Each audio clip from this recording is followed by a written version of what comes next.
Coucou, aujourd'hui on va aborder un sujet d'une importance capitale. C'est un sujet que plusieurs personnes, c'est une situation alors que plusieurs personnes vivent, une situation qui est souvent très dommageable au niveau émotionnel, qui fait très mal et la personne qui le fait et la personne qui le subit souvent ne sont même pas en mesure de s'en rendre compte. C'est quelque chose qui est inconscient, ça fait partie de leur mode de vie. Donc avant qu'on commence, je vais vous inviter à vous abonner à la chaîne, bien sûr, et surtout à commenter. Commentez parce que les commentaires aident les autres. Les commentaires permettent aux autres de réaliser qu'ils ne sont pas seuls. Donc, aujourd'hui, on va parler de cette violence psychologique. C'est une violence psychologique, on va se dire les vraies choses.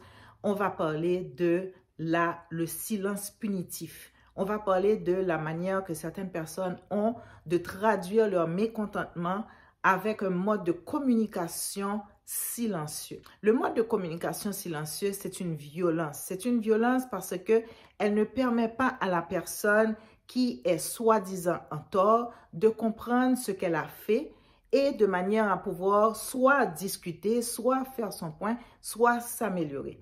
Lorsque la personne reçoit la punition du silence, ça lui renvoie une image de qu'elle n'est pas à la hauteur, ça lui renvoie une image de qu'il la diminue complètement et surtout, le plus profond, ce qui fait le plus de dommages, c'est que ça insécurise complètement la personne. La personne n'est pas dans une position où elle est capable de comprendre ce qui s'est passé. Et lorsqu'on ne comprend pas ce qui s'est passé, on le sait, hein, c'est quelque chose qui vous laisse en situation complètement d'insécurité. Un enfant, en général, qui est élevé par des parents qui ont subi cette blessure, va avoir tendance à reproduire le même comportement par rapport à leurs enfants.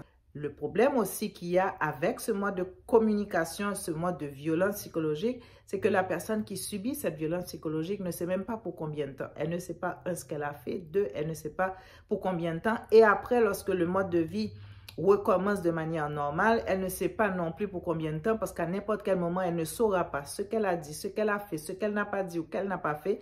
Brusquement, elle se retrouve en situation où on ne lui parle plus. Donc, si vous êtes cette personne qui avait pour habitude de gérer vos conflits de cette manière, il faut comprendre que c'est parce que vous avez probablement déjà été blessé de cette manière ou encore que vous avez de la difficulté à exprimer votre ressenti ou encore simplement à communiquer.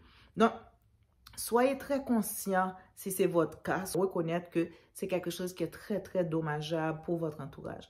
Maintenant, si c'est vous qui êtes en train de subir cette violence psychologique, moi, je vais vous inviter beaucoup à travailler votre sécurité personnelle. Je vais vous inviter à travailler votre renforcement intérieur de manière à ce que le comportement de l'autre personne ne vous atteigne pas.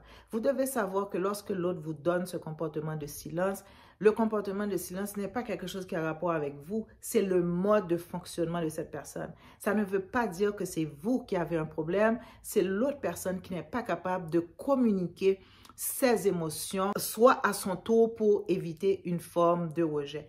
Donc, lorsque vous avez travaillé sur vous pour renforcer moi je dirais votre confiance en vous, donc le comportement de l'autre ne va plus du tout vous déranger. Et à ce moment-là, soit vous êtes capable de rester dans la relation, surtout si c'est un parent ou bien encore un partenaire de vie que vous ne voulez pas laisser nécessairement.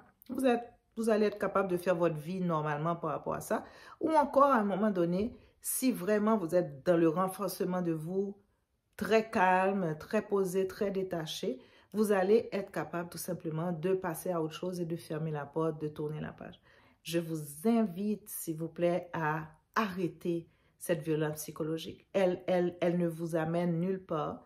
Vous pouvez être rassuré en sachant comment communiquer et aussi, si vous avez quelqu'un du genre dans votre vie, le silence de cette personne ne reflète pas ce que vous avez fait. Le silence de cette personne reflète l'incapacité de cette personne à communiquer tout simplement. Je vous rappelle d'aller vous abonner, d'aller visiter le profil et aussi de commenter pour aider les autres. Je suis Régine Kwaku, coach de vie. Je vous dis à bientôt.